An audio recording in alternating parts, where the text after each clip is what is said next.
Good evening, everyone, and thank you for attending this evening's UNT President's Lecture Series. It is wonderful to be together this evening. My name is Tamara Brown, and I am the Executive Dean for the College of Liberal Arts and Social Sciences. And tonight, I am thrilled to introduce chef, food justice activist, author, and James Beard Award winner, Bryant Terry. Chef Terry's deep understanding of and appreciation for American history is apparent in his cooking. His recipes, as glimpsed in his cookbooks, Afro-Vegan, Farm Fresh, African, Caribbean, and Southern Flavors Remixed, and Vegetable Kingdom, the abundant world of vegan recipes, among others, evoke his childhood memories in Memphis, where he grew up eating homegrown produce from his family's backyard. His recipes also reference tastes of places throughout the African diaspora, exploring how the flavors of the African continent were disseminated throughout the Americas as a result of the transatlantic slave trade. Chef Terry's cooking complicates stereotypes about African American ways of eating, including the meat, carbohydrate, and sugar-heavy dishes that characterize many popular perceptions of soul food. In the popular imagination, healthy, vegan, or plant-based ways of eating often are associated with whiteness. But Terry's historically grounded cooking reveals a deep tradition of vegetable-centric Black ways of eating. Many African Americans, including civil rights activist and comedian Dick Gregory, stopped eating meat as a way to improve their health, dissociate themselves from the violence of meat eating, and distance themselves from the foodways of slavery. Terry, who has an MA in history from New York University, is their heir. Chef Terry's printed recipes are always associated with a soundtrack. His food is designed to be enjoyed while listening to the music of the African diaspora. While his food is for everyone, he wants it to have a particular resonance for people of the African diaspora who are co-creators of a distinctive Black aesthetic manifested in art forms such as music and food. We are so happy to have Chef Terry here on campus to share his insight, knowledge, and talent with our UNT family. Please join me in giving a spirited UNT welcome to Chef Bryant Terry.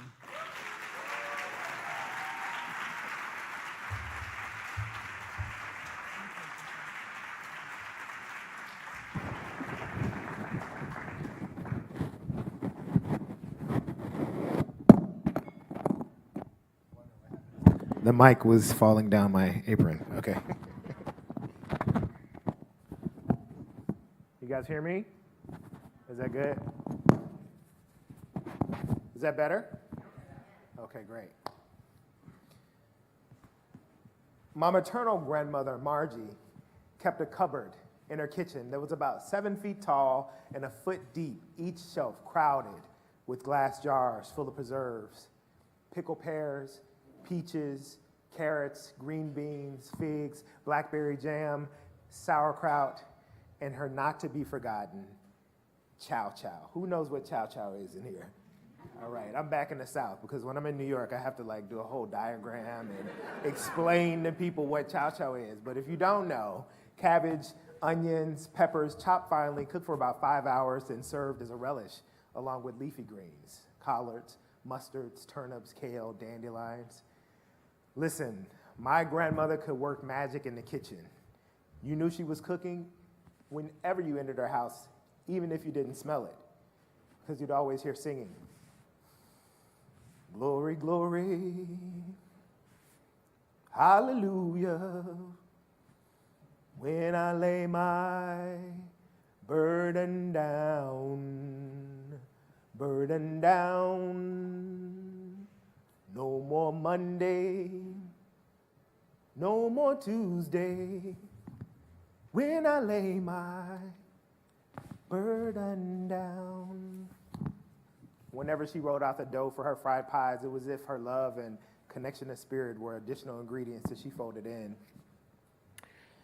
I start with this food memory because, as Dean Brown mentioned, I think it's important for me to situate the work that I do on a continuum of Black-led and food and health activism throughout the 20th century. But before I even thought about food politics, I was simply living my life and experiencing the beauty and magic of eating food that's grown locally as our backyard garden, that was always in season, and we literally would harvest food right before we ate.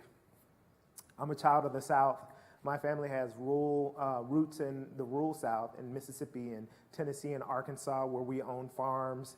But when my grandparents migrated to Memphis, obviously they brought with them the agrarian knowledge and survival traditions and the importance of growing one's own food, understanding the importance. And my grandfather used to often talk about this idea of self-determination and how we have to be involved in feeding ourselves, because when we depend on others to feed us, as he would say, then if they decide they don't want to, then we'll starve. I want to talk about, I feel I've been spending the morning, I've done like 4 different talks today, essentially, and I've been speaking a lot to administrators, faculty, professors.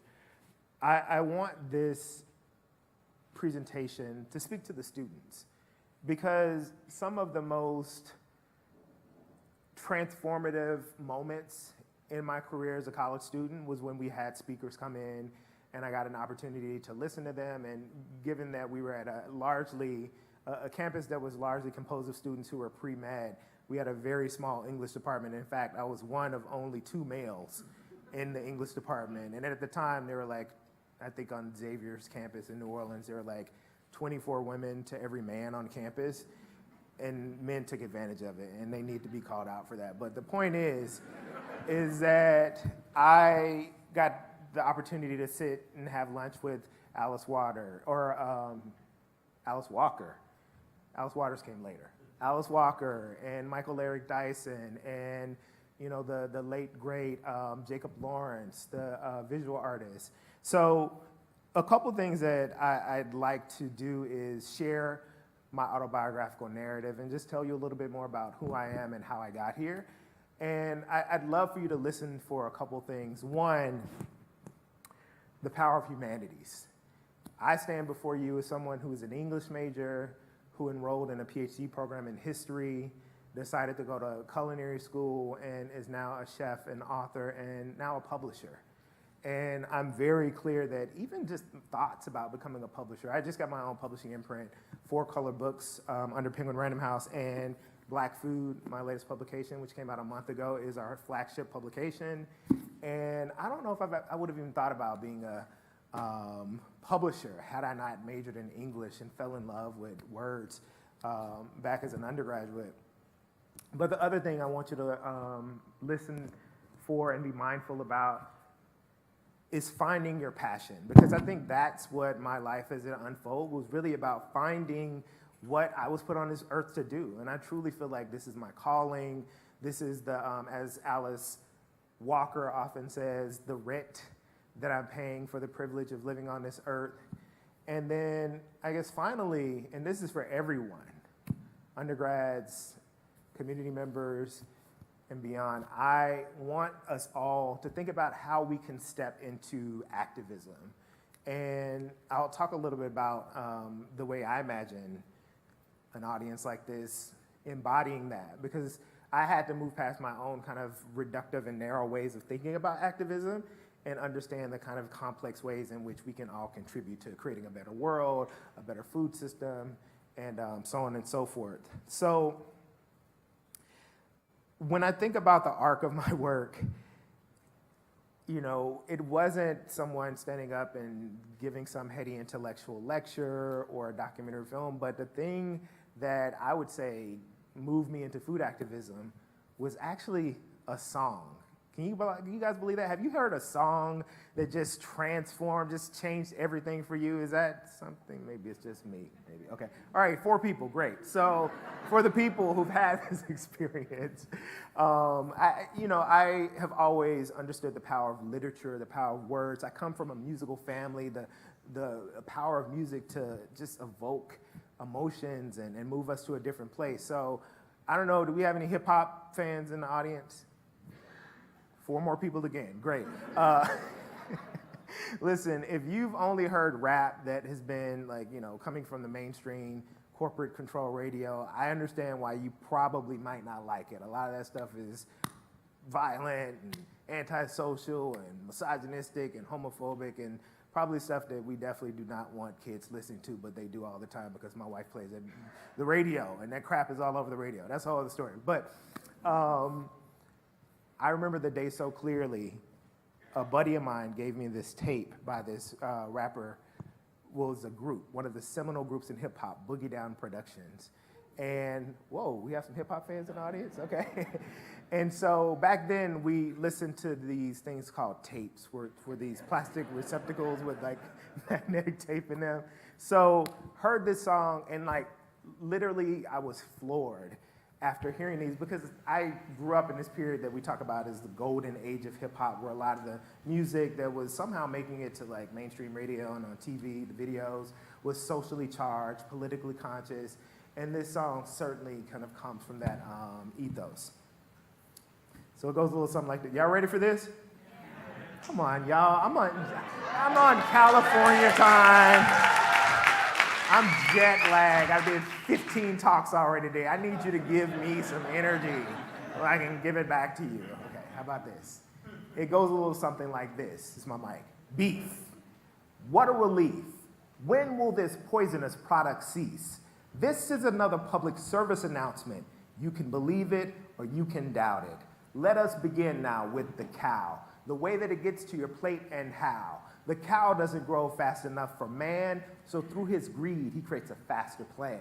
He has drugs that make the cow grow quicker. Through the stress, the cow gets sicker. 21 different drugs are pumped into the cow in one big lump, and just before it cries, and just before it dies, it cries in a slaughterhouse full of germs and flies. It gets much more graphic, so I'll stop there. But, after hearing that song, I think like many of us, I was convinced that, cows are just kind of happily running in fields and they just go to sleep and wind up on our plate. I had no idea about the violence that our industrialized food system, the violence against animals and the impact that it has, not only on the animals, but on human health, the environment, all encapsulated in this one hip hop song. So I remember going to my dad, "Oh, Dad, you gotta give me this tape. The guy talks about the animals and the cows eat the drugs, and then we eat the drugs because we eat the cows and all this." And he was just horrified. But he said that if he would buy me the tape if I agreed to read this book, The Jungle by Upton Sinclair, which is about the meatpacking industry in the early 20th century, and write him a one-page essay because he's a tiger dad. And so I did this, got the music, and it totally, that song, that book transformed my habits, my attitudes, and my politics regarding food. And it's been one of the reasons that I have this multi-layered approach to helping us all think differently about food and the way that we're consuming and the way that it's produced and distributed.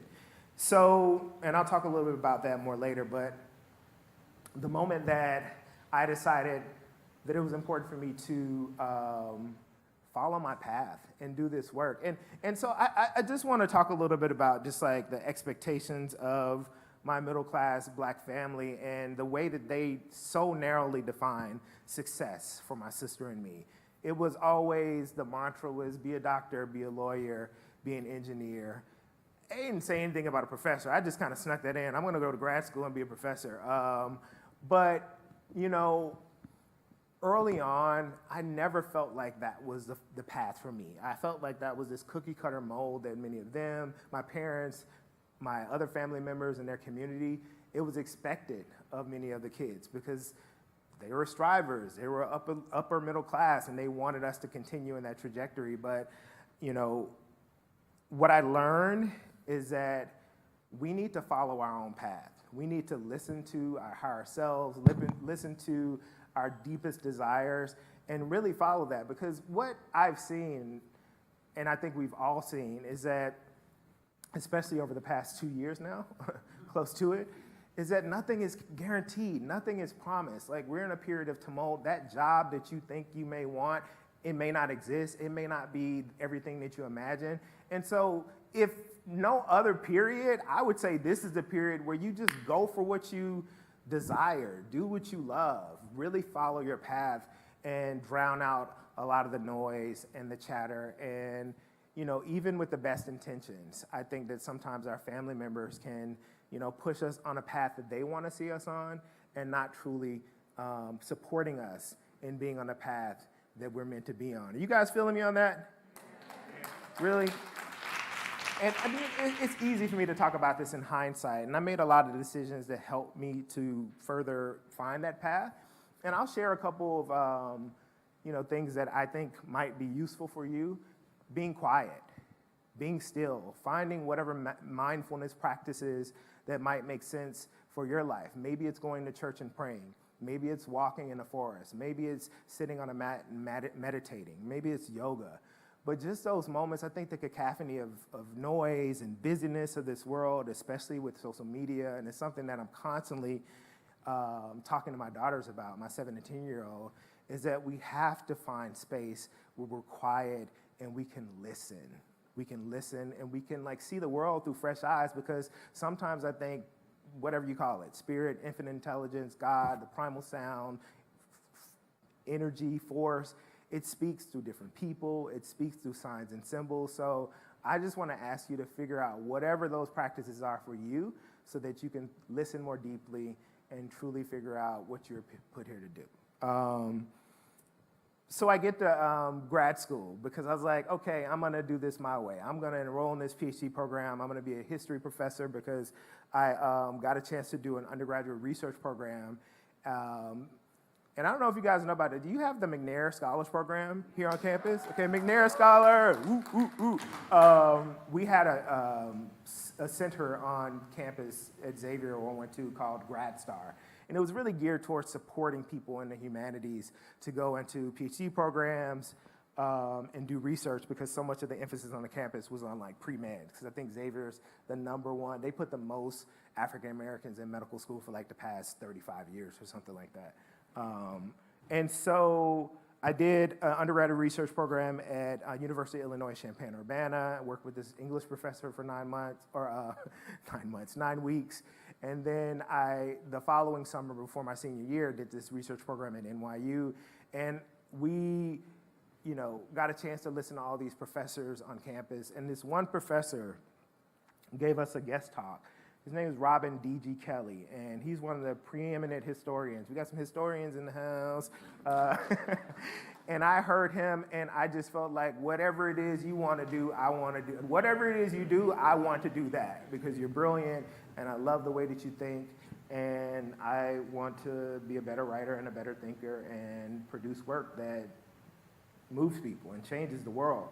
And so applied to the PhD program, got in, and you know, was just figuring out, because I didn't really know I wanted to be there. I was an English major. I took a couple of core history courses early on, but it was so much just about that field that I didn't know. And I was fortunate to do some research that looked deeply at the survival programs of the Black Panther Party for self-defense. And I call them the Black Panther Party for Self-Defense because I think people need to recognize that that was the original name that they had when they were founded in 1967. Why did they call themselves the Black Panther Party of Self-Defense?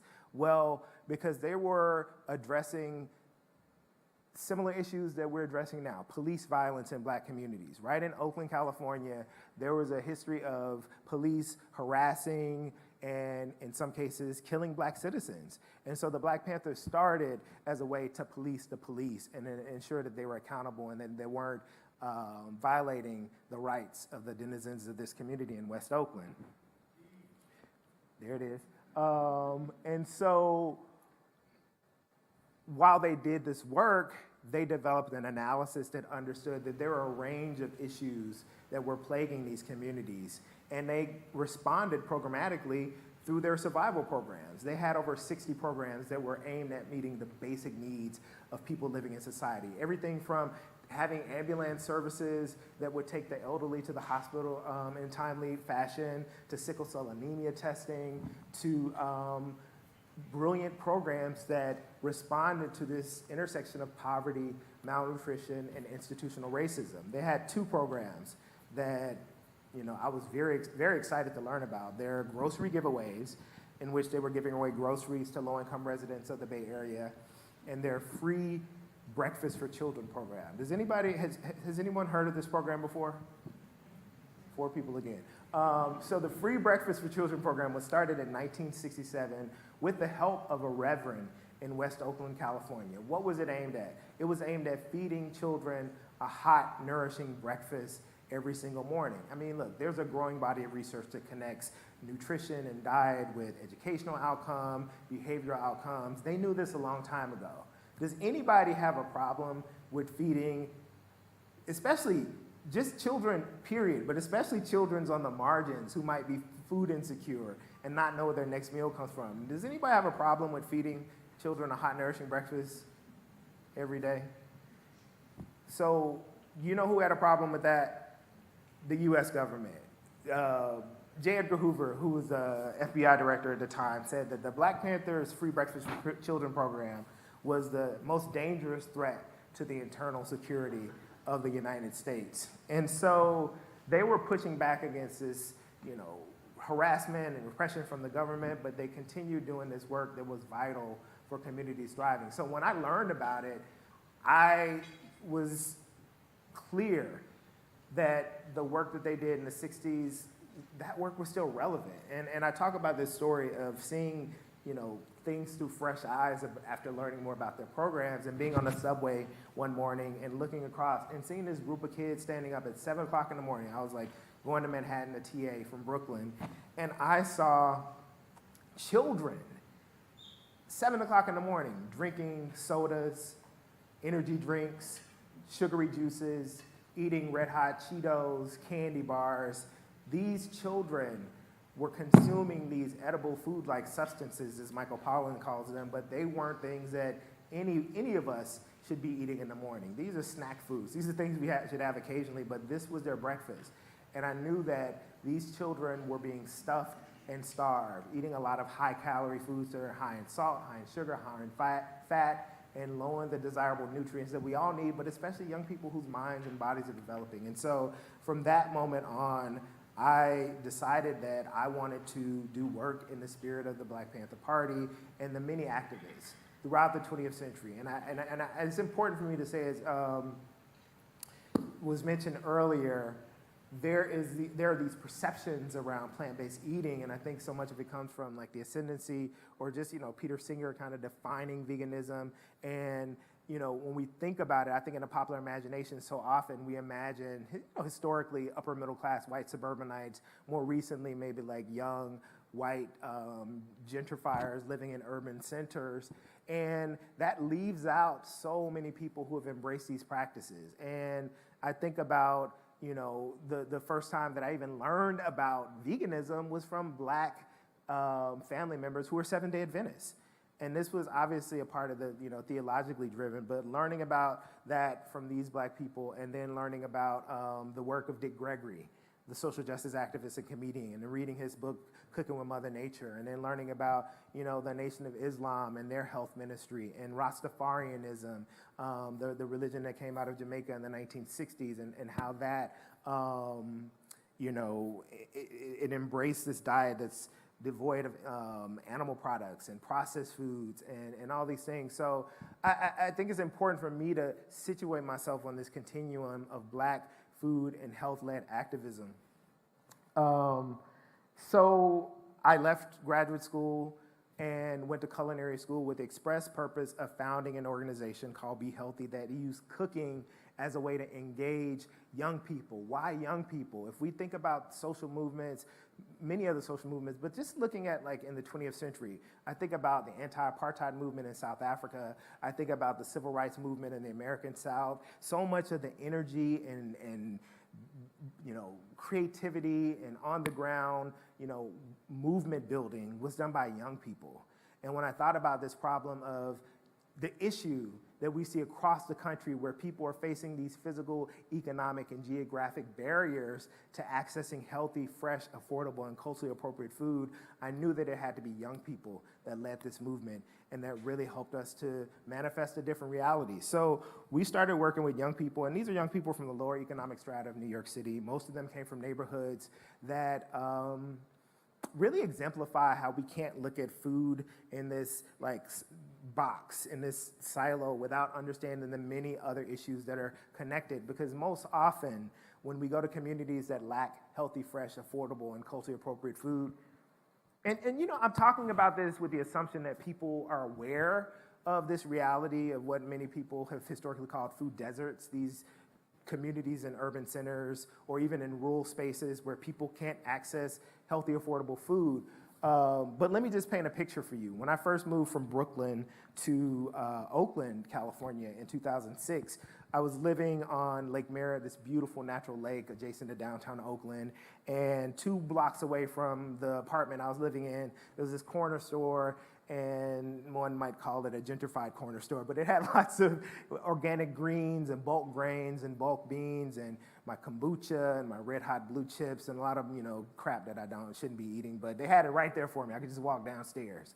If you were to go maybe like a quarter of a mile around the lake, you'd be at the new Whole Foods, which was this 8,000 square foot monstrosity that has a lot of crappy stuff that they market as healthy, but it really isn't. But I still buy it because it's beautiful under the lights, and they're good at marketing things to me. And then further around the lake on Saturdays, you'd be at the Grand Lake Farmers Market that had lots of young farmers, immigrant farmers. So this one community had like an overabundance of healthful food options, a food that's locally grown, a food that's sustainable, that's organic. But if you were to go just 10 minutes in the opposite direction of the Whole Foods, you'd be in West Oakland, California. West Oakland, California, the same community in which the Black Panther started their work in the 1960s. When I moved to, I think it was 2008, when they did this study, there was a study that documented that there were over 53 corner stores and liquor stores in this one community upon which the denizens were reliant for their food needs. How many supermarkets do you think they had in West Oakland, California? Not one single supermarket. Now, trust me, I in no way think that a supermarket is the cornerstone of a food security in a community, but I think every community deserves a full-service supermarket. Things like olive oil. You're not really growing olives in your kitchen garden, maybe if you're in the Middle East. But point is that this is a reality, not just in West Oakland, California, South Memphis, West Oakland, East Orange, New Jersey, Newark, West Oakland. There's so many communities that are facing these issues. And so I recognize that with the young people that we were working with, we had a lot of barriers to overcome. And one of them was the fact that they had been so removed from eating a lot of fresh, healthy food in their communities because it simply wasn't present, that we had to help kind of recalibrate and help reset their palates. And I was talking about this over dinner with some of the faculty. What we found is that when we gave these young people a visceral experience with food, when we took them to rural farms and community gardens and urban farms and taught them about the seed-to-table cycle by getting their hands in the soil and harvesting vegetables, when we brought them back to the site, the door where we were based, of course they wanted to cook these things because they harvested them. They were a part of, pulling them from the earth, and they were aware, because this may sound absurd to you, but some of these young people came into our program not knowing that carrots don't come in like a plastic wrapped container, because that's what they were seeing in the stores in their communities. So harvesting it, bringing back to eat, and then when they made whatever, quinoa salad with goat cheese and cranberries, I don't know. Whatever it was, they tried it because they made it. And the more that we had these experiences with them, the more it opened up their world, their minds, and their palates. And so as an educator, I learned early on, you have to celebrate the small victories with young people, because you could plant seeds and you may not see them come to fruition. And when we saw these young people coming in at the beginning of our 9-month program, many of them not drinking water, saying that they hated vegetables, saying that they didn't like fruit. By the end of the year, to see these young people coming in with the bottles, the recyclable bottle, or the, whatever, like reusable bottles that we gave them, and they were filling them up with water, bringing fresh fruit from the bodega to our class, and just proselytizing about the benefits of eating more plant-centered diets and moving away from the standard American diet. Because what they saw, it wasn't about us convincing them about the benefits. It was about them experiencing it. We had young people who talked about, them eating more vegetables and how they were losing weight, they were not having as much acne, they had energy increases. So the work that we did was powerful, but we needed to have that personal connection and touch initially, and then we brought them back for the second year for more training around political education and community organizing, because we wanted to empower them to go back into their communities and help lead the change in terms of,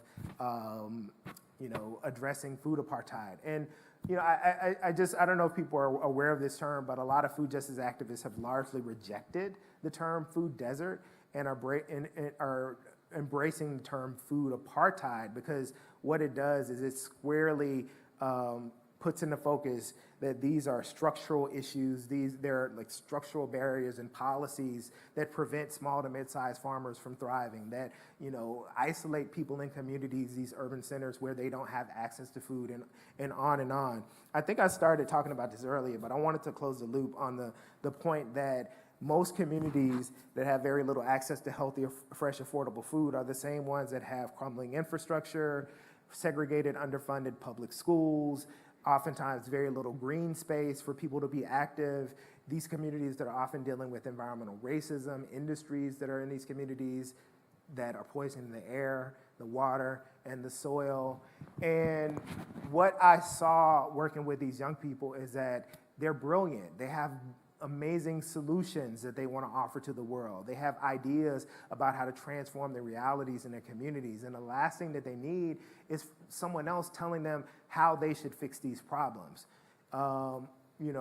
This goes back to, I was talking about it earlier, if you even think about like the emergence of the field of social work. Danny Walkowitz is this professor at NYU, had a book, Working with Class, in which he talks about the emergence of social work as a field, and how oftentimes it was less about really addressing like the problems and fixing them, but it was more about like these privileged white women going into working class and working poor communities of color and patrolling the boundaries of class and policing the behavior of people. And I've seen this same reality manifest within the food movement. You have these snow-capped NGOs and well-meaning organizations coming in and telling people how they should fix their problems. One of the issues with food deserts is that it paints many of these communities as just kind of like being, how can I put it?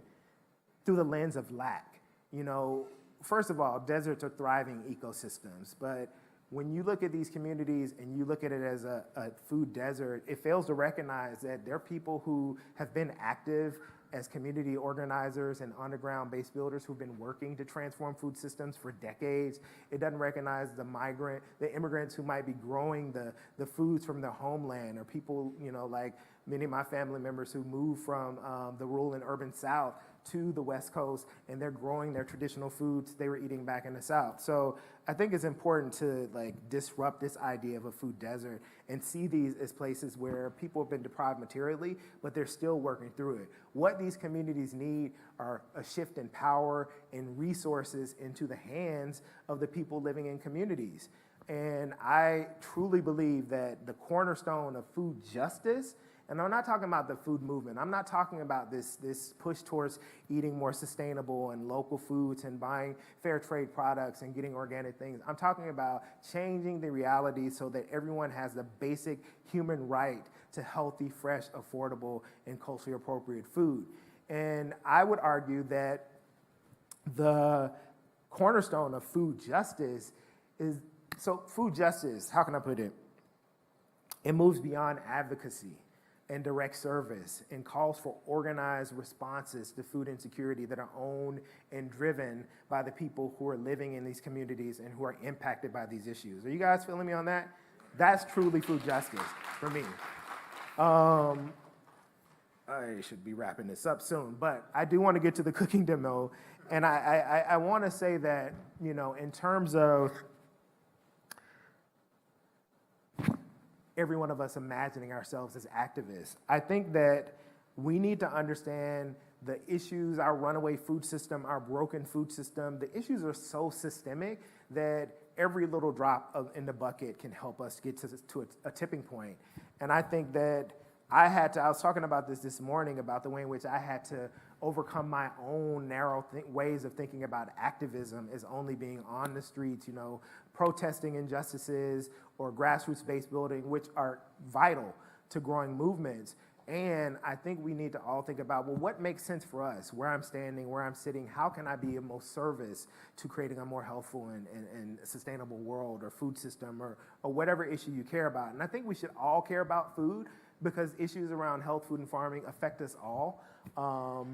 We were talking about this earlier, just about, the lack of heirloom varietals and things. We, as consumers, we all should have access to the more than 100 varieties of apples and, other vegetables and fruits that we saw just a century ago. And so no matter what your position and privilege in life, I think we all need to be demanding more from our food system and letting our voices be heard. So on that note, whether it's, I like to think about it like the 3 C's of change, because I think that I don't want to devalue the role that we can play as consumers. I think that it's important to understand that every dollar that we spend is a vote for the type of food system that we want to see. So if we're spending our money at many of the corporate-controlled corporate-owned supermarkets, then that is how, Malcolm X talks about the importance of spending money in your community and supporting your neighbors and independent businesses and artisans. Because as he said in the speech, at the end of the day, if you're spending your money with someone who doesn't live in that community, then that man takes that bag of money back to his community. And I think when we talk about, in economics, the multiplier effect, ideally our dollar should continue to circulate in our community several times before going out. And so, yes, shopping at farmers markets, supporting, small farmers, growers who are producing food in integrity, with integrity and care for the earth, care for human health, small artisans, all these things. Spend in accordance with your values. However, I don't think that, I think the problem is that so many of us feel like we can just spend our way out of everything, and we can't spend our way to a better food system. So that takes me to the second C. Seeing ourselves as community members, understanding the role that we can play in supporting the existing work that's been happening in communities throughout the country, but certainly in our local communities. I'm sure if you dug deep enough, you can find probably half a dozen projects that are aimed towards rehabilitating or fixing our broken food system in some way. How can you support those groups, whether it's tithing of your time or allotting your philanthropic dollars to ensure that these kind of groups and the work that they're doing is sustainable? So really seeing the role that we play as good community members. And then finally, the last C is understanding the role that we can play as citizens. How can we use our voice? How can we use our social capital, our connection, our privilege, our position to change policies that actually ensure that everyone has access to this basic human right of healthy, fresh, and affordable and culturally appropriate food. So the 3 C's of change, I want you to sit with that, and then I am going to make this recipe. Look, I don't really need to make the recipe. If you could boil a pot of water, you could make this dish. But let me just tell you a couple things. So you see all this up here. This is the ingredients that have been pre-prepped in, culinary school or in the cooking world. This is called the mise en place, everything in its place in French. And I know it seems a little chefy to do this, but let me just say that this pre-prepping your ingredients, well, first of all, before you even pre-prep your ingredients, I think it's important as a home cook, as an eater, when you're cooking from a recipe, and I'll say this, and I may run myself out of business, is that, recipes I think should be a guide, especially if you're a kitchen novice, but the magic in cooking is spontaneity, creativity, using what's on hand. If a recipe calls for collard greens and you're growing Swiss chard, don't go out and buy collards, use the Swiss chard. And so I think, in the spirit of jazz, I like to think about recipes as kind of like the structure, and then within that, I play around and make the magic happen. So before you do anything, I think it's important to go through and read the full recipe. Why do you want to read the recipe? Because you don't want to get, just start kind of cooking and then you get to a step and you're like, oh my God, I got to make the cashew cream. And you got to remove yourself, cashew cream being one of the substitutes for heavy cream in dishes like smoothies or a creamy soup such as this to give it that body and creaminess. So you don't want to get down the recipe and then you realize that you got to go back and do this whole other thing. So first, reading through the recipe, being clear about all the steps. Second, arranging your mise en place. And what this does is it simply helps you be organized in the kitchen, because organization is just a way to really help you have a smooth cooking process.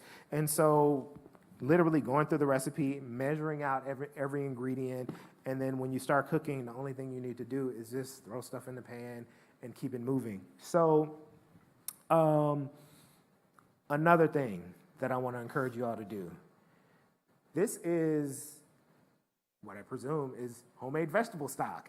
And for a long time, for whatever reason, even though I went to culinary school, there was this barrier, it was some block where I just wasn't making my homemade stock. And I don't know what took me so long, because homemade vegetable stock is clear, it's crisp, and when you're making vegetarian dishes, vegan dishes, plant-based dishes, I think it's important that you understand building flavor, and the more that you can concentrate and build the flavors that you're looking for, the tastier the dish will be. So with vegetable stock, we make vegetable stock probably once every 2 weeks at our home, because we eat lots of soup noodles and stews and even grain dishes. If there's some quinoa dish, for example, that calls for water, use vegetable stock. It's going to give it more flavor and more body, and it's going to be so much more delicious. So what we do at home is we'll make a couple quarts of veggie stock every week, on Sundays when we're kind of prepping basics, just making things in bulk so we can more easily prepare food for ourselves and our daughters throughout the week. We'll make the vegetable stock, cool it down, transfer it to ice cube trays, freeze those, break the ice cube trays into Ziploc bags, and then keep them in there so that you can actually just have just as much as you need. You need maybe a quarter of a cup, you can throw into ice cubes. You need half a cup, even more. So I'm a stock evangelist. Please make your homemade stock. That being said, I will say that I used to be a little snobbish about this stuff, but now there are a number of really good vegetable in jars and in some boxes in some cases, good clean vegetable stock. There's even some really good vegetarian and vegan bouillon cubes that I've come across. So I'm certainly aware of the many things that, especially with students, just balancing school and extracurricular activities and sports in some cases. So all that to say is, I think if you need to cut corners, buying a box stock to make a dish, it's fine. The most important thing is, I think, using local, fresh produce that is, one, if you're getting it from a farmer's market or a local farm, it's going to be so much more nutrient dense, because as soon as food is harvested, it starts to lose nutrients. But, I like to start with flavor. If you get food from the local farmer's market, your kitchen garden, or urban farm, it's going to be so much more flavorful than food that in many cases has been sitting on refrigerated trucks from California for weeks and then in the refrigerated section in the market. So I like to start there, just based on people's self-interest. You want good food, get your food from the farmer's market. I'll give you an example. My family members, when I was growing up, my maternal grandmother, it was almost as if everybody in their neighborhood, in their community, was contributing to this thriving local food system. from my grandparents who had their kitchen garden and practically a mini orchard in the backyard. Pear trees, peach trees, nectarine trees. I go back to this same community and it's almost a shell of itself. And then if you look at the statistics, this is a community that has some of the highest rates of preventable diet-related illnesses, hypertension, type 2 diabetes, certain cancers. So, you know, I don't even know why I started telling that story. There was something I was connected with. I'll figure it out. But so, as I said earlier, you could boil if you could boil a pot of water, you can make this dish. And the first step in, is that my phone? Okay. The first step in making a good, you know, super stew such as this is sauteing your aromatics. So, you know, we have these onions that have been diced, and you don't need to cook these for a long time. We don't need to caramelize them. We just want to sweat them for, I don't know, 5 minutes or so, just until they're translucent. So we can put these in here, and we will let these do their magic. But I do want to say that, you know, for me, the magic in cooking, because, I mean, whatever, this is a carrot soup. So it's a creamy carrot soup. Doesn't sound that exciting, but one of the ways that I like to bring in more oomph and excitement to dishes is by the spice combinations. And so for this particular one, what I actually use is this combination of spices that is central to Ethiopian and Eritrean cooking, and it's called Badber. Does anybody, people heard of the Badber spice mix? Are there any Ethiopian restaurants in Denton? Maybe Dallas. So Badber is a combination of, you know, it's like any dish, depending on, you know, the family, the neighborhood, the community. The ingredients can vary, but the core ingredients are cloves. We have a little bit of cumin, coriander, some, what else do we have here? Red chilies. We have the cardamom, which is a cornerstone spice in South Asian cooking. We have a chili, we have our black powder, we have red chili flakes. So this melange of spices comes together, and it's this more flavorful than spicy mixture, Berber is, and you know, it's one of those things where if you want it to be spicier, you can add more heat, which leads me to another cooking tip that I want to share with you all, and that is when buying spices. I don't know if you guys, but like I feel like almost every auntie in my house has some spice drawer full of like 5,000 spices from like the 1970s, and I'm like, Jesus Christ, what's going on here? Let's clean this drawer out. And my mom's like, no, don't touch it. But you know, here's the thing. Spices, and I talk about spices and fresh herbs being, you know, just important elements in plant-based cooking to really give it a lot of, you know, oomph, if you will. And so the thing about spices is that they start to lose their potency as time goes by. So, you know, a spice that you might eat, you know, 1 month is going to look or taste different than something that's been sitting around for a year.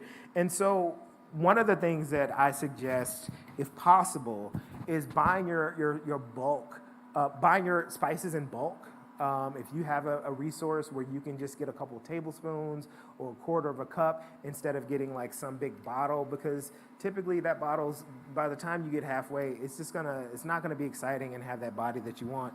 But finding a resource for buying your spices in bulk so you get just enough for what you need, and then when you're done, you can re-up. But the other thing is using whole spices rather than ground spices.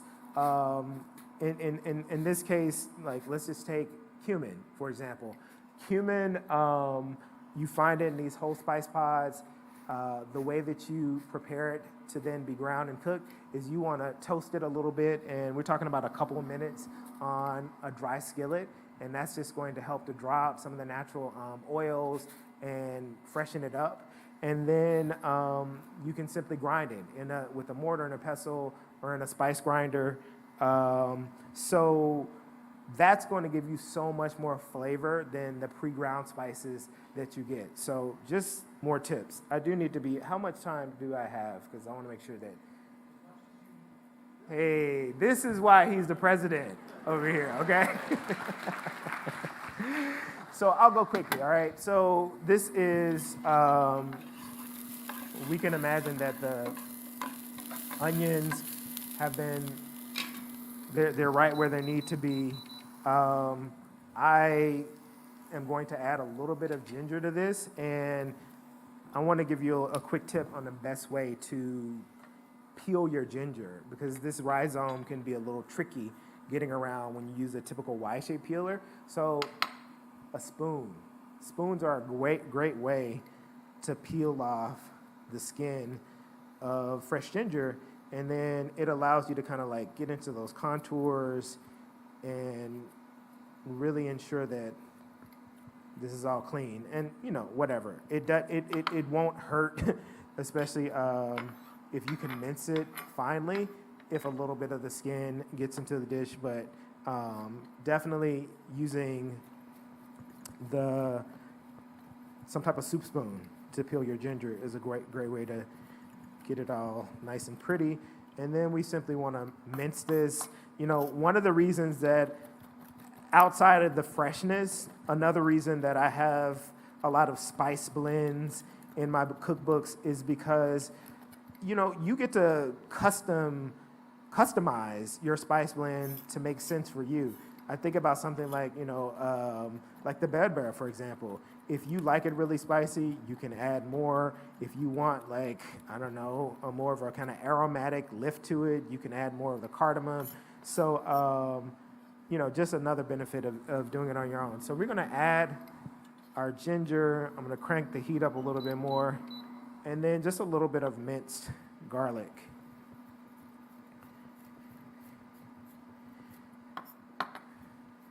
So,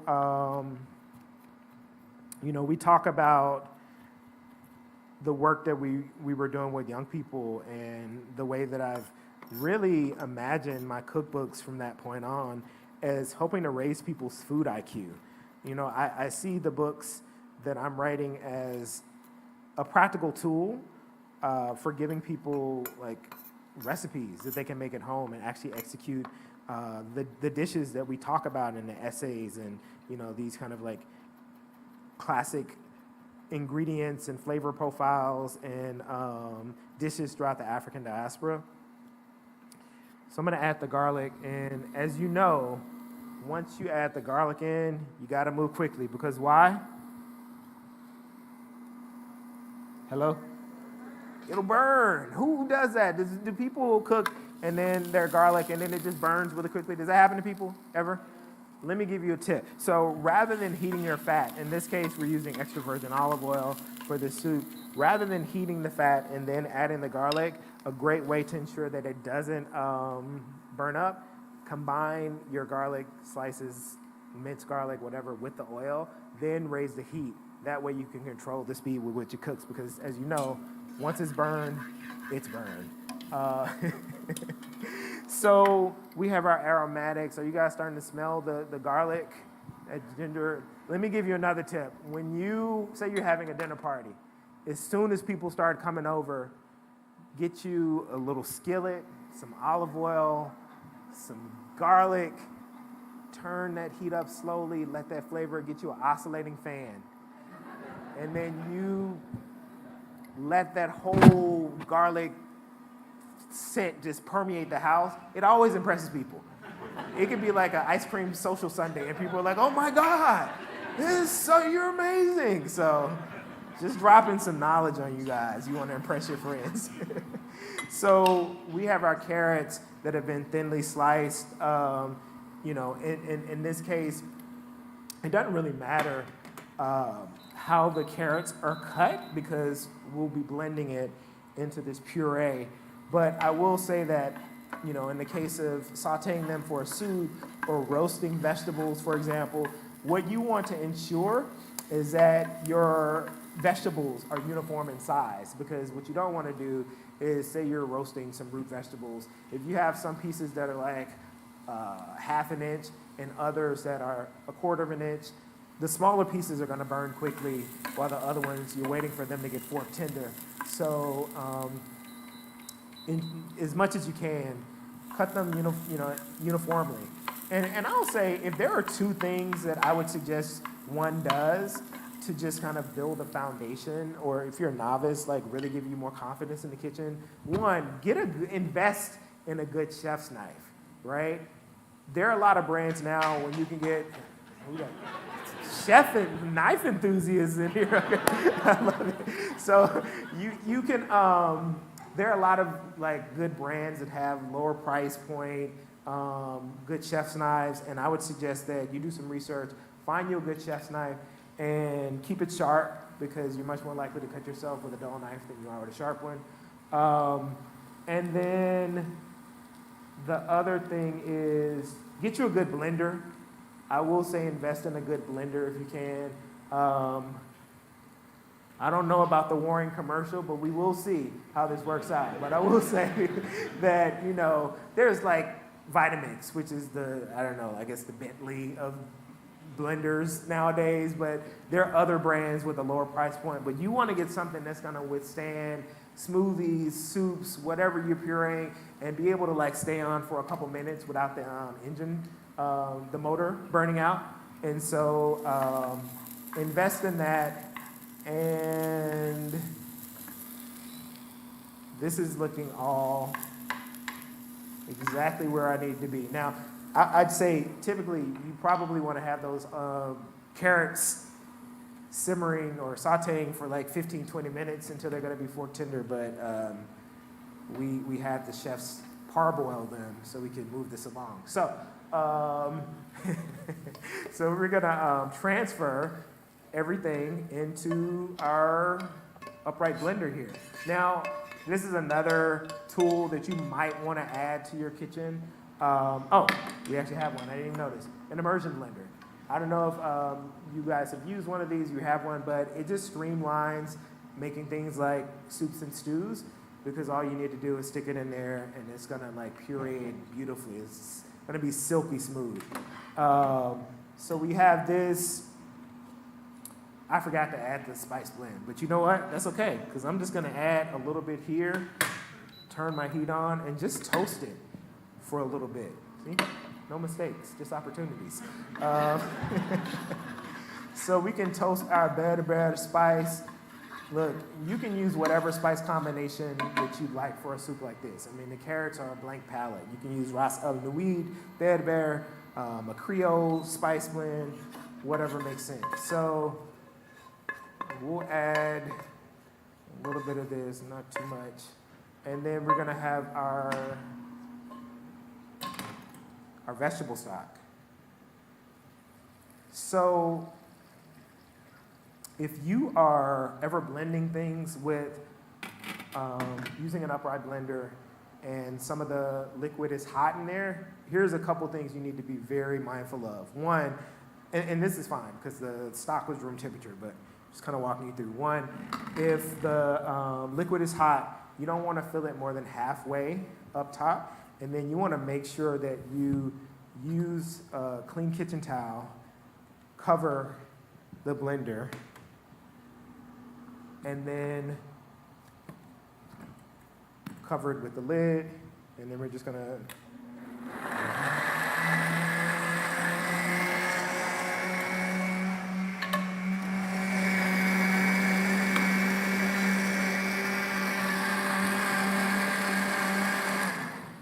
Now, I imagine that this creamy carrot soup would be fine where it is, but in order to give it more depth, body, flavor, we're gonna add a little bit of cashew cream. Cashew cream is one of the kind of like foundational recipes that is often used in plant-based cooking.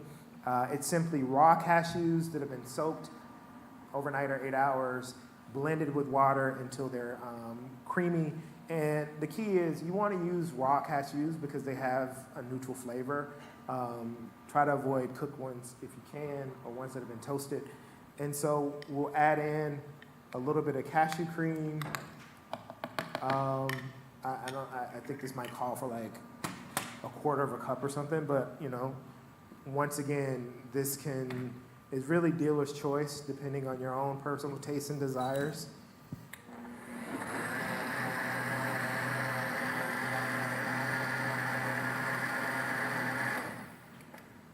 So once that's been blended, we can either return it to our stock pot or add it to a stock pot if you're using a skillet. And then we simply want to simmer it on medium-low heat for 15 to 20 minutes to help it reduce a little bit, to bring everything together. And you have yourself some creamy carrot soup that you can eat. Then I like to double when I'm making dishes. What we often do at home is we will double the recipe or like make a bigger batch so that we can reserve some to save and freeze so that the following week, when we're ready for creamy carrot soup again, we have it right in the freezer and we can pop it on the stove and go from there. And I think that's it. We're gonna sit down and have a conversation, but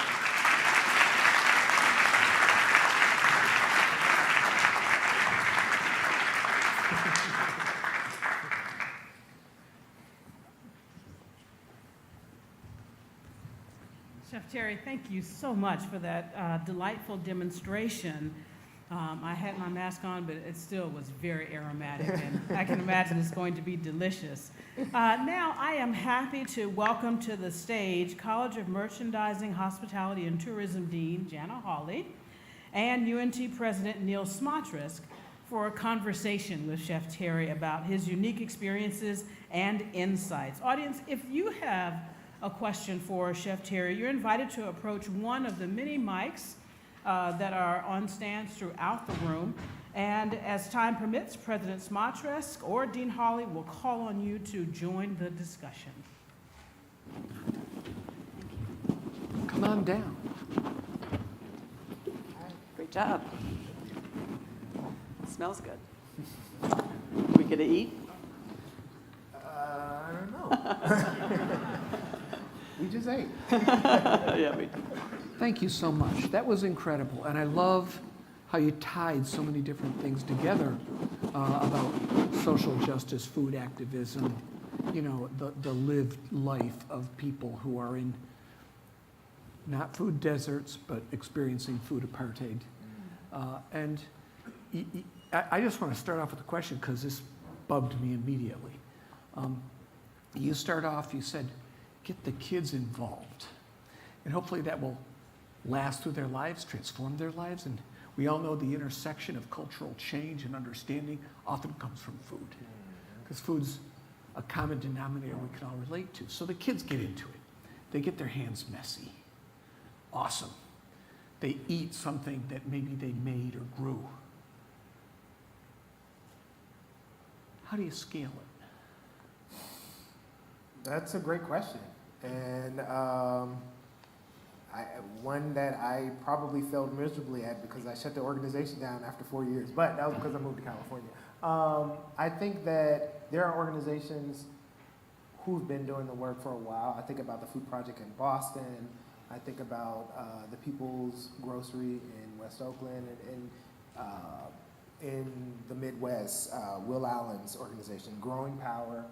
I think that when I think about food systems change, I don't know if it makes sense to scale these type of organizations because I think one of the most important things is doing the work that in a way that makes the most sense for the geographic location, from the community in which it's located. And I think that the direction of the work is something we kind of talked about at dinner. I think it's important that it be driven by the people living in those communities because I think that's the most powerful way to get buy-in.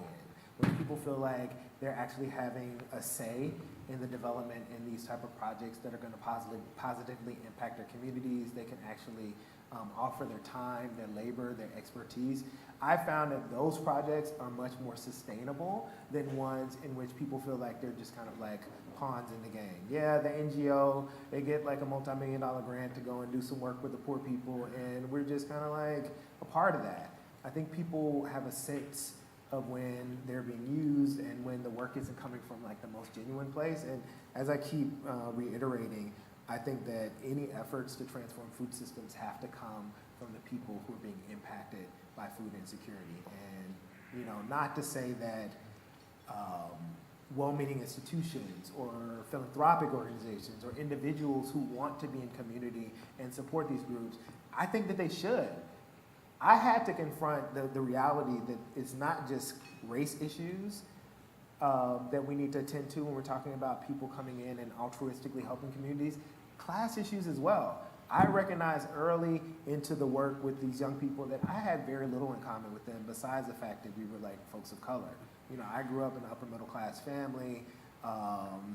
These were young people that I mentioned earlier who, they weren't just worried about if they were gonna have like access to fresh food. Many of them worried about where their next meal was coming from. And so I think that we saw how empowered they felt when we relied on them to give us ideas. Hey, we have some ideas about fixing, you know, access to food in your community, in your school, or whatever. No, what are your ideas? Tell us how you'd address the fact that the food in your public school is so crappy and you don't eat it because isn't edible.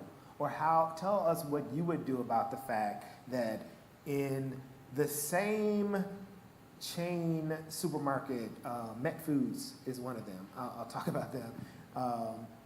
You look at the one in your neighborhood in the Queens and Bronx in Brooklyn, and then the food's inedible. Lots of canned food, the fresh produce is rotting, but you go to that same chain in Soho, and that's where the reality of food apartheid shows up, because that same store in this affluent neighborhood has 15 different olive oils. And the produce looks like it came from Dean and DeLuca. And so those type of experiences really helped them understand the problem, and they felt more charged to do something about it. I have a question about, several times you mentioned the broken food systems that we have here in the United States. What's the most broken piece of that food system?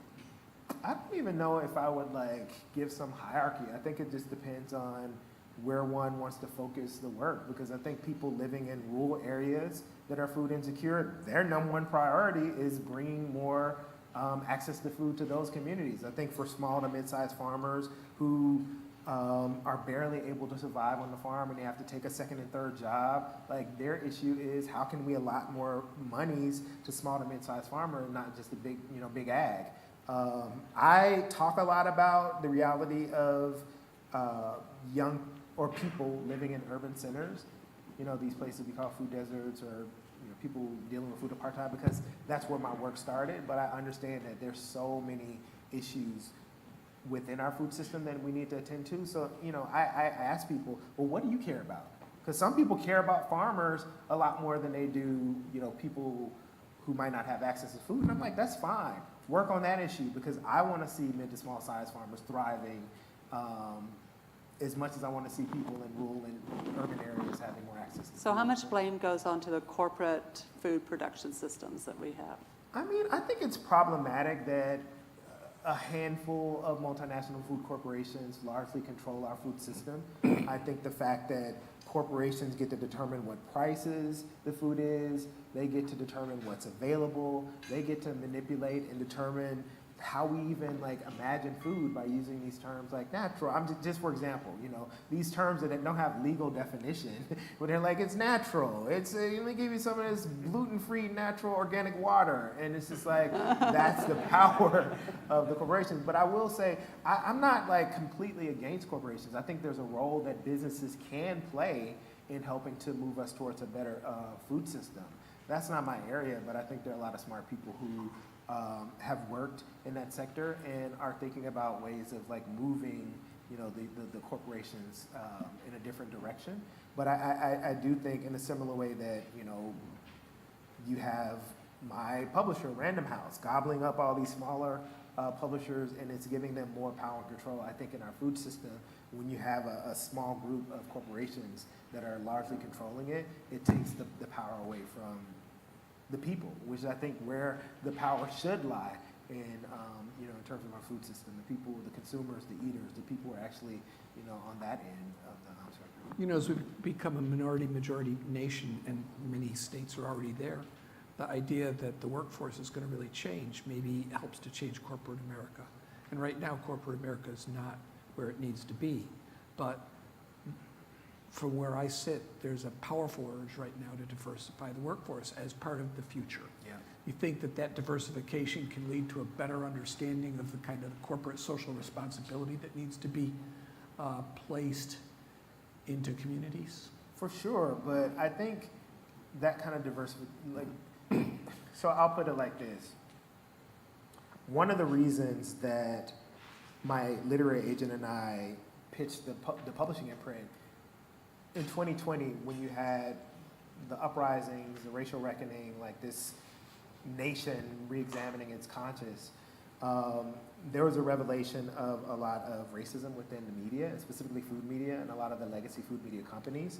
And, you know, I knew that there was going to be a lot of efforts from many of the media companies to repair reputational harm, right? And so what does that mean? They're going to be giving a lot of book deals out. They're going to be doing things to actually, I mean, not that all of them, I think in some cases there are like genuine efforts, but in many cases it's performative. People don't want to be the racist corporation that doesn't support and uplift its employees of color. And so what we'll see over the next couple years is a barrage of books and films and different, multi-episode shows by people of color. But what happens? That door opens and typically that door closes.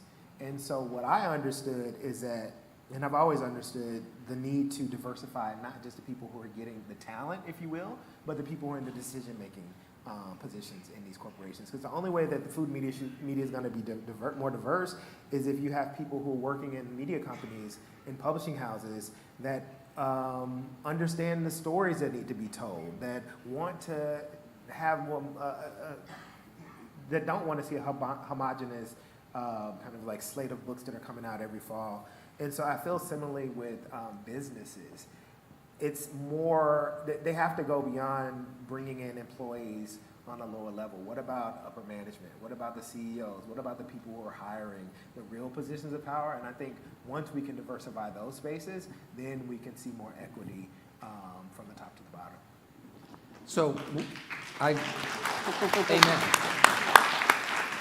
And I think everybody's hoping for that, but it feels like that chain is a long ways away right now. Yeah. But we've asked you a couple of questions. I really think it's time we engage our audience now. By the way, for those of you who aren't up here, the smell of this is incredible. My stomach's kind of growly even though I just ate, so it's really good. So if we have people who want to ask questions, I mean, we're happy to fill in, but I see someone back there. Please come to one of these microphones, and we're going to recognize you. I have a favor to ask. Please ask a question, as opposed to delivering a long statement, and you get one, okay? And if our esteemed guest, Chef Bryant Terry, wants to follow up, let him ask. They do that here in Texas, because when you go to an event like this in Berkeley and somebody asks a question, you're like, oh my God, they're about to talk for 20 minutes now. Yeah, we're trying to let as many people talk as we can. So I see quite a line up here, and we're going to start over on this side of the room. And if you'd tell us your name and any affiliation you care to reveal, and then ask your question. All right, my name is Jalen, and I am an associate academic advisor for the Ryan College of Business. My question is, on a broad scale, thinking long term, how do you see the vision of your chef philosophy impacting the culture of America? That's a great question. I mean, I guess the first question I'd ask, so I don't know if I have one philosophy. I think I have multiple philosophies. I have multiple ways of thinking about systemic change. But if we were to just hone in on what I would argue is one of the approaches that I continue to double down on and remind us of, and I've underscored it several times tonight, is that we have to be in service. Communities,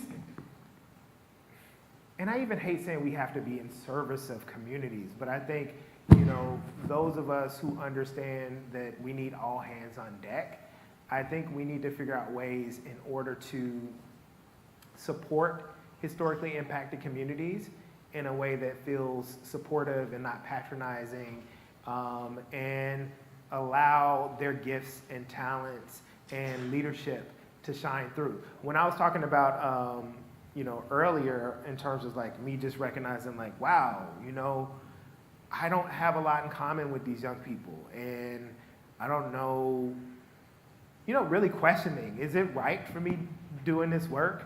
Like, should it be someone who is actually from this community who's doing it? And this was kind of a nascent period of like this new iteration of this food movement.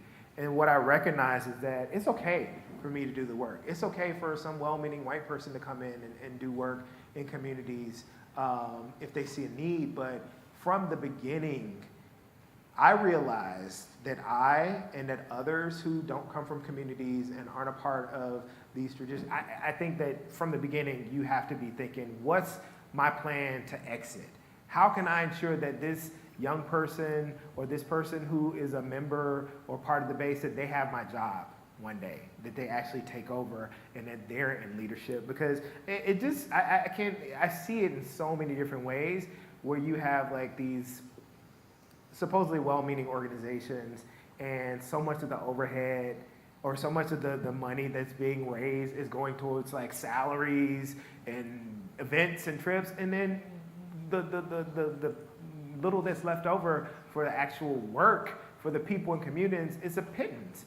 And so I just feel like you have to come in very aware of these dynamics and aware of the need to disrupt them. So yeah, I think if we can get more people thinking in that way, we'll get to systemic change. But here's the thing, working with young people, I saw early on that it's a process. You don't, I think I talked about this earlier, you can plant the seeds, you may not see them come to fruition. It may be like a decade later that aha moment comes, and what you tried to impart or what you taught them, it then clicks, and you just have to do it with faith. And I feel similarly about movement work.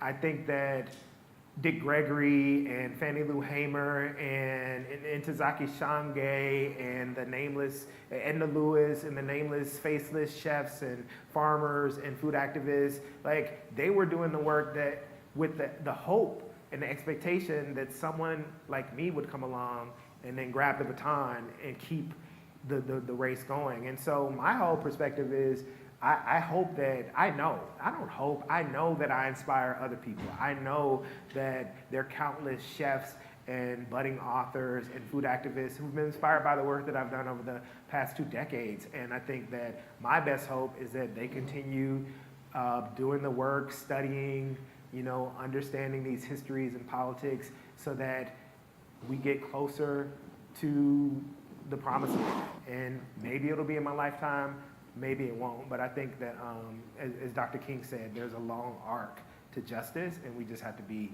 comfortable with being in the process and not necessarily feeling like we have to see the win in our lifetime. Thank you so much.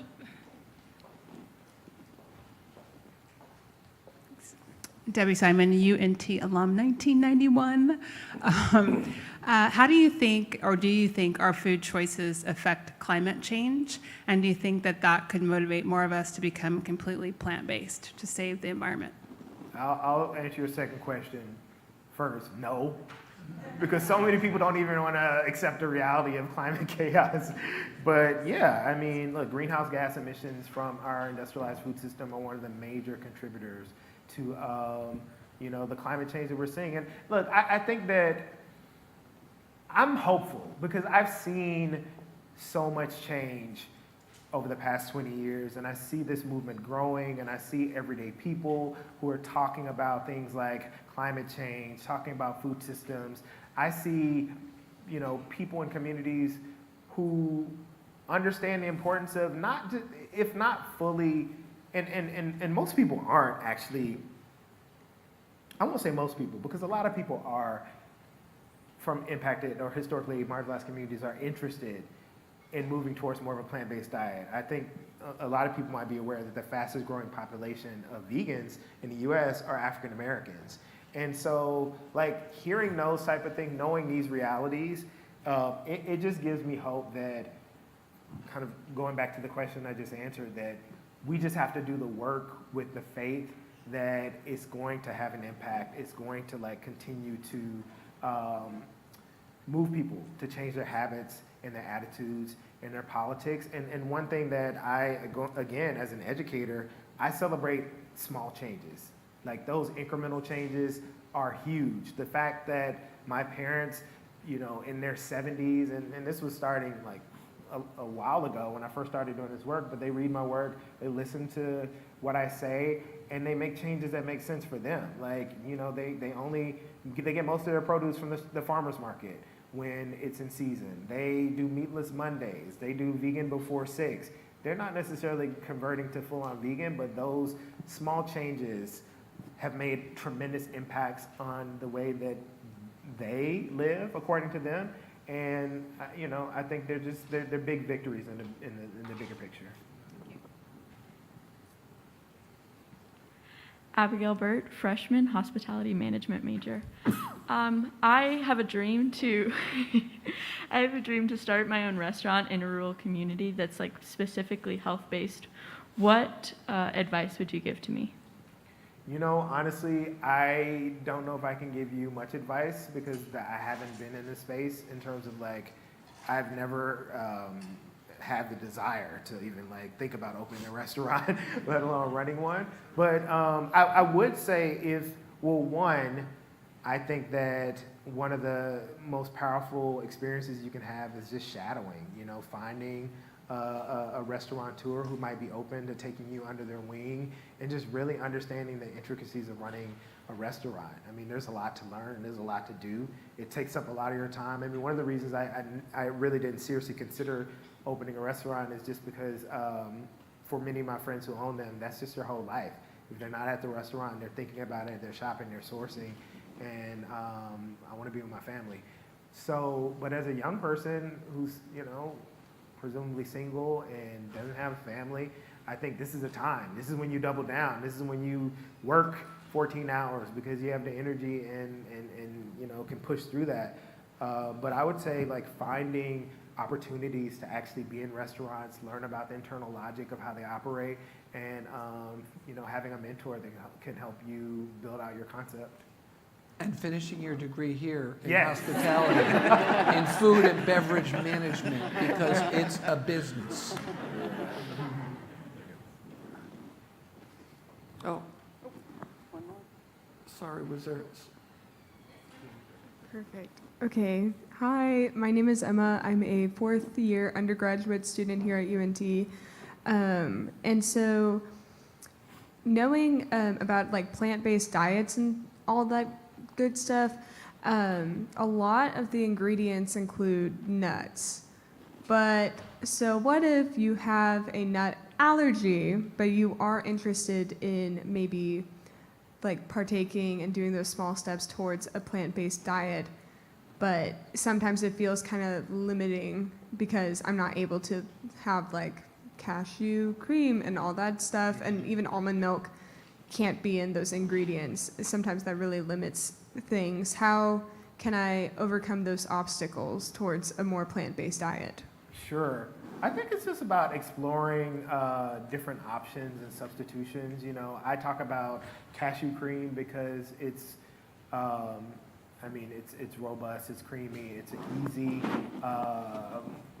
recipe for people to make, but you could just as easily use silken tofu in a soup like this, and it'll still give you that creaminess. So I think that we're at a point now where there are a lot of food companies that understand the hunger and the desire from consumers to eat more healthful foods or plant-based foods or whatever. And so they're creating a lot of products that aren't necessarily healthful, but they can market them as vegan.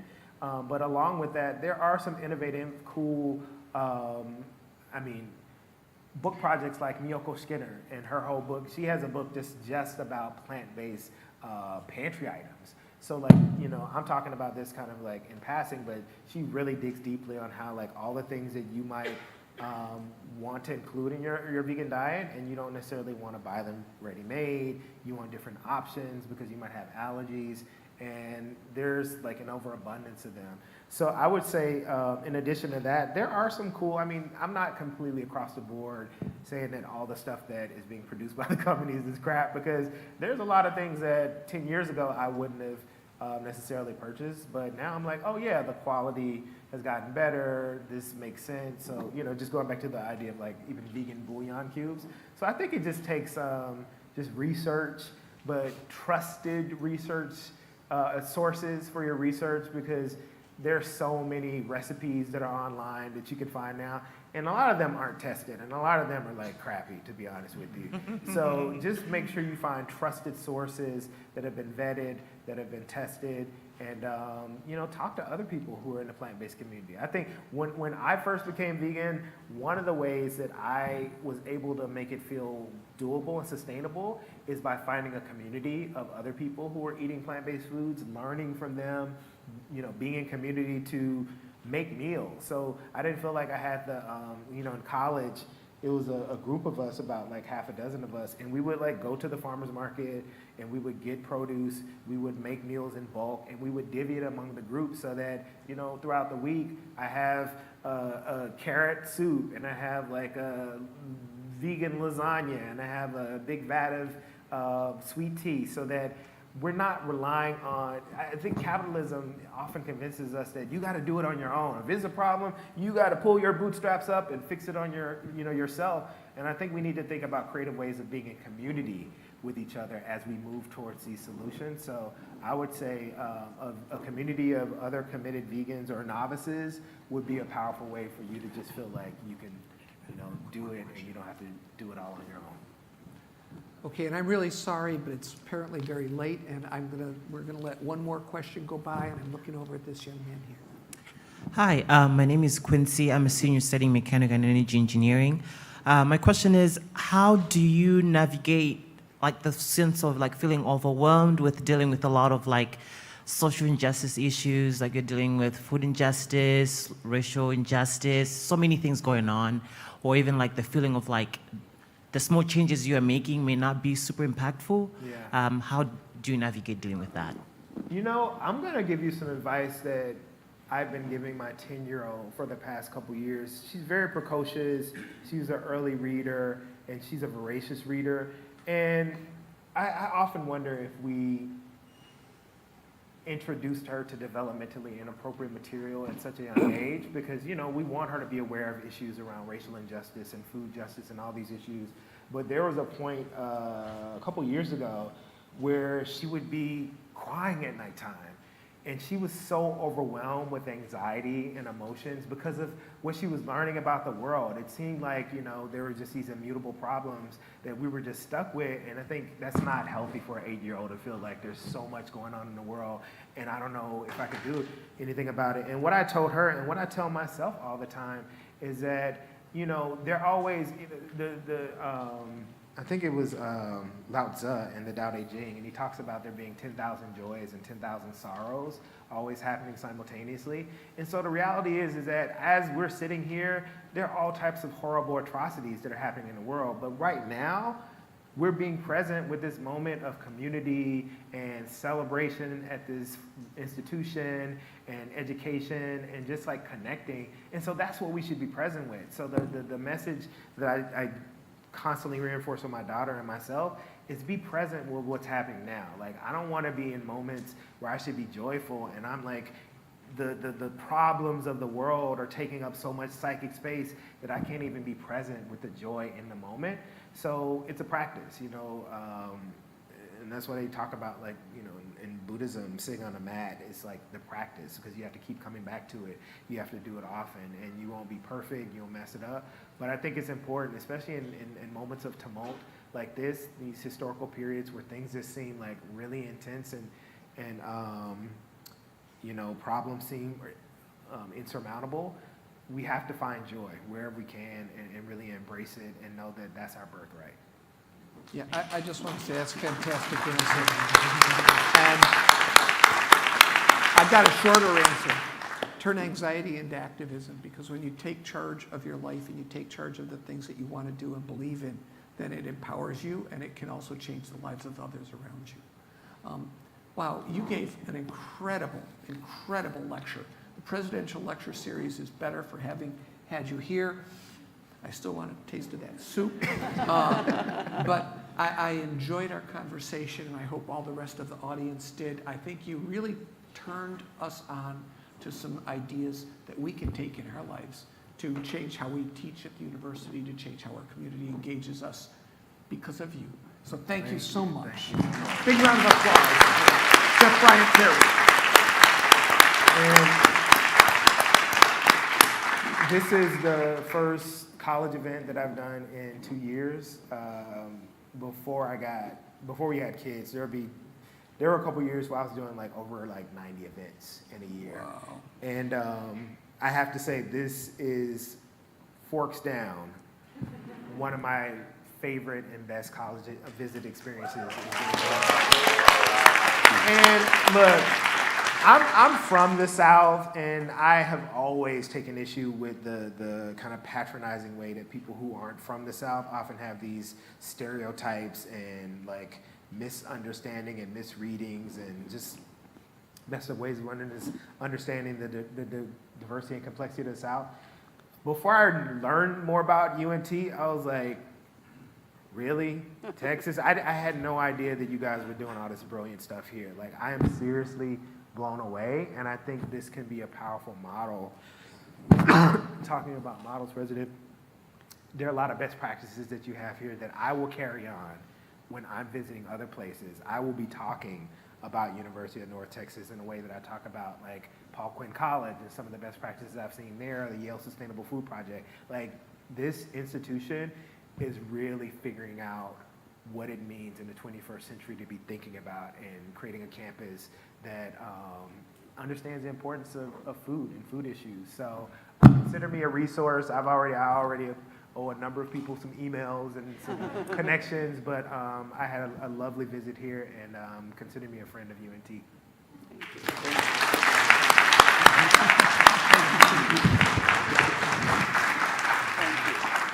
Chef Terry, thank you again for being with us. We learned a lot. This has been an amazing experience.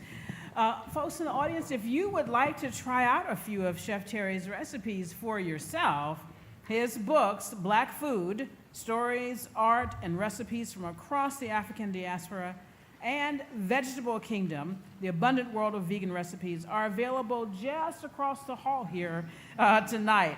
Our friends at Barnes & Noble UNT have set up the event hub for this evening, and they will continue to sell these books in the bookstore throughout the rest of the week. So again, thank you, Chef, for sharing your story with us, and thank you, everyone, for being here tonight. Please have a wonderful evening.